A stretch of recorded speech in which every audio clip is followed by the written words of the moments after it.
And God says, I don't want you to take anything. I don't want you to touch the spoils. I don't want you to take any of the gold or the silver from the city. And Achan saw a Babylonian garment and an image. Many feel it was a golden image used in perversion. And he took it, he hid it under the tent. What was interesting, there's a little city called Ai. It's so insignificant that when the generals got together with John, they said, we don't want to waste the effort of all of our army. Just send up a few troops.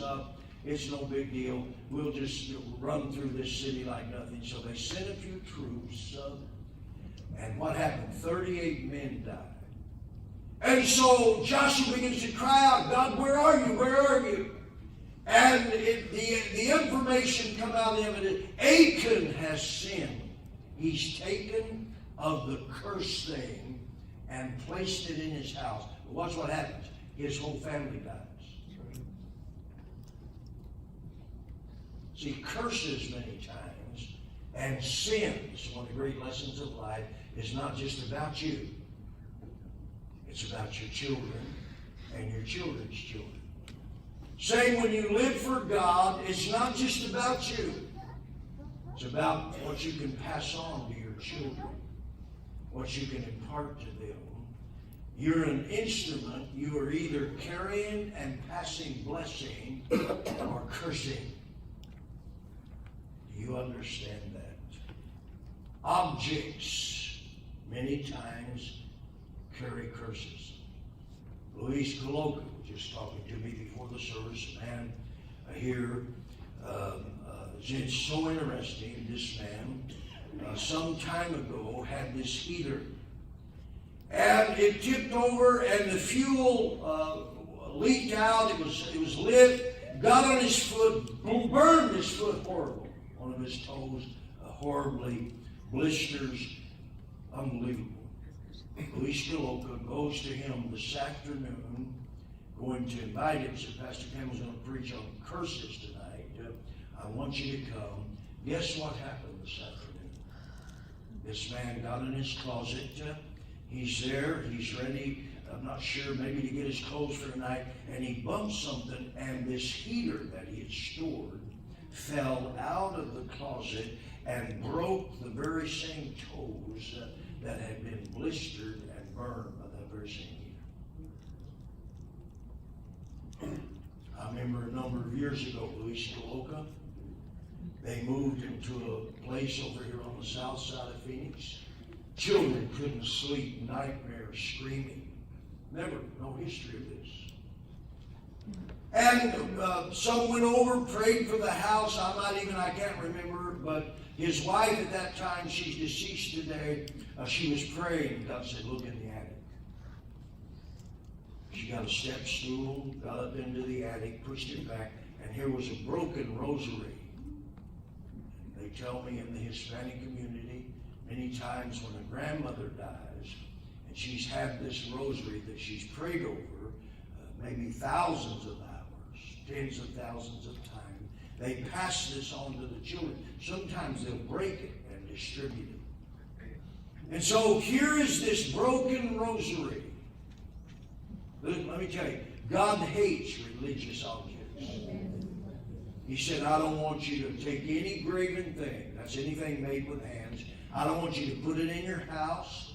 I don't want you to wear it on your body. If you do, you're cursed with a curse. The Bible says. And so she took that out. They destroyed it, and the problem ceased. The tormenting spirit left that home. Curses. Curses. Curses. A torment that's unexplainable. There are families. I've been here for many years. I know grandparents, their children, and their children. Violence that traffics through a family.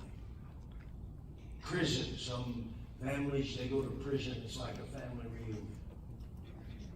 Had people here in prison, their father in prison, same prison. Uncles, aunts, cousins. Curse on a family. Poverty.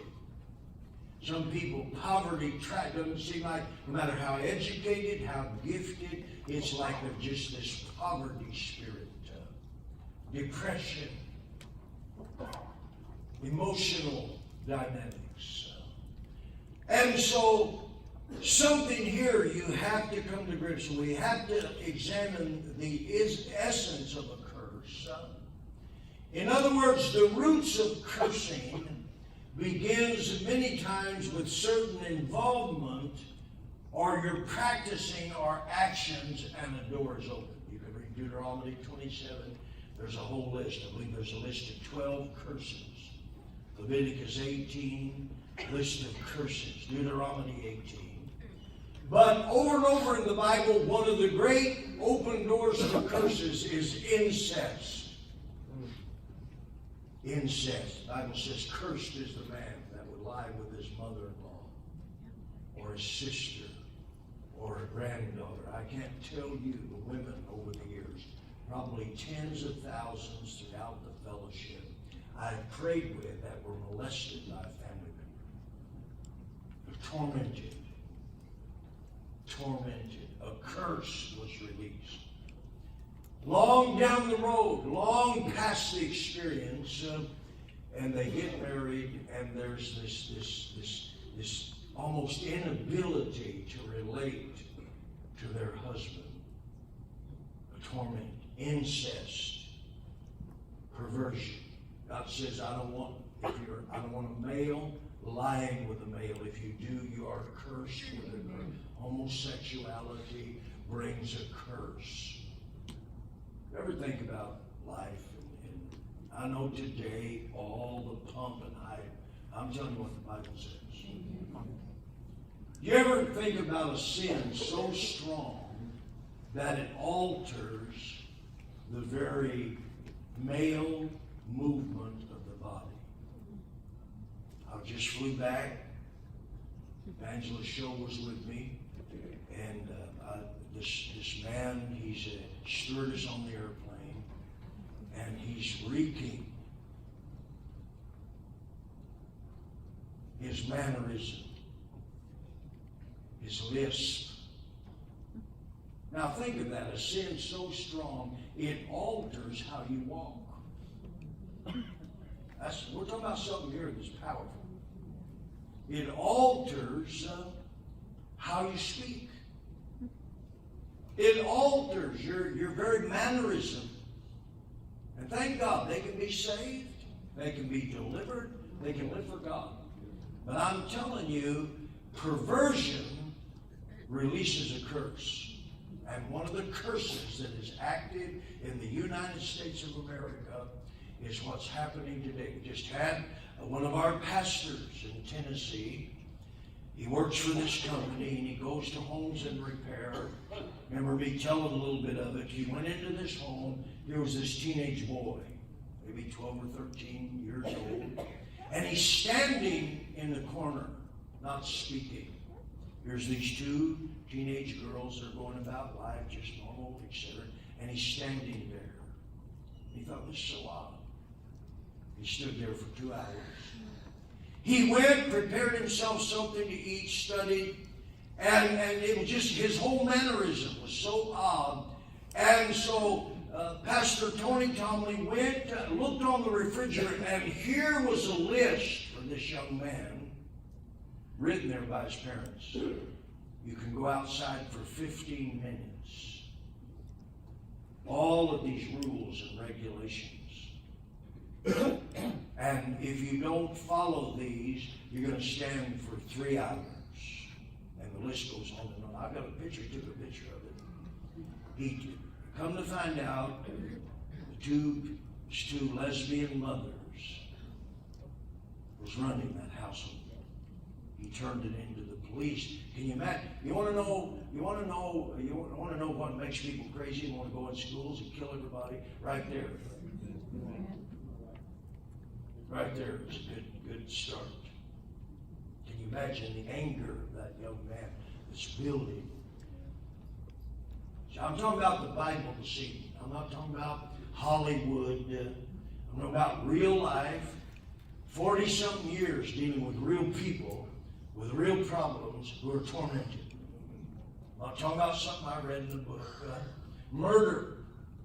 Bible over and over says the taking of an innocent life releases a curse. In America, what is it now? 60 million abortions. Just recently, was it Ben Carson said Chicago has become the abortion capital of the world. I've had just recently read, because now they want, if they're trying to abort and the baby's accidentally born, you just leave it laying there to die. Before they had to get medical attention and stuff. And I've had people come out, one of them was a congressman, and said, well, that's not really a baby laying there. That's not really alive. I'll tell you something wicked, but the Bible says the taking of an innocent life opens the door to a curse. What a curse is where demonic activity has now accessed into the arena of your personality and your life. We're talking about influence. Bible calls it principalities and powers, rulers of darkness, a spiritual host of wickedness in the high places. Witchcraft. I'm just speaking actually Pastor Shaw, Evangelist Shaw, and he said, before I was saved, I read Dungeons and Dragons, and he said it was like an addiction. I was consumed with it. Years ago, we were missionaries in Malaysia. It's interesting to me. We went up to Batu Caves. It's a Hindu temple. Some of you have been there with me. These steps that go up. I could sit down below and drink coconut juice and laugh, carry on. It was interesting. I'd go up those steps, and then they had another temple around the side that was filled with demonic idols and statues. And I could be standing there totally at ease, joy, life. I stepped across the threshold into that temple. My head would begin to pound. I would become nauseated and want to throw up. I would step back. Nothing. I've gone into places before, especially where there's antiques and etc. The moment I stepped across the threshold, witchcraft involved, with objects, had people here. There's people sitting here in this building tonight. I can remember you got some gifts from Africa. You got some gifts from Africa. Many times these gifts are associated with the occult world. The children begin to have nightmares and scream and terrified in their room, come running to their parents, and I told them, have you got anything? Has there been anything that you've gotten from a foreign country? And they took it and broke it, and the children were set free. Years ago, I was in a family's home, and there was torment. They moved into this place. There was torment. There was agony. There was conflict. They're fighting. The children are out of control. And so I'm looking through the house for any objects. I went into the basement, and I leaned over to go in this box, and there was a nail that gouged my head. Blood began to run down my face. And in that box was demonic literature. I remember we took it outside. This was in a rural area in Illinois. It was a burn barrel. We started fire, threw those books in, and the flame shot as high as the sea. Talking about witchcraft, the occult. It's more than just, in other words, and you can read this in Deuteronomy 8, 10 through 12, idols. I mentioned that in passing, idols. Praying for people in India. Praying for people in Malaysia. Many of these come, they're Buddhist, they're Hindu. And in China, various places, and they'll have talismans. This is a cloth. that they've taken to the priest, and he's taken ashes off the altar where there's been sacrifice made to the idols and etc. They'll put the ashes, they'll roll it up, and they'll tie it around them for healing or protection. Chinese carry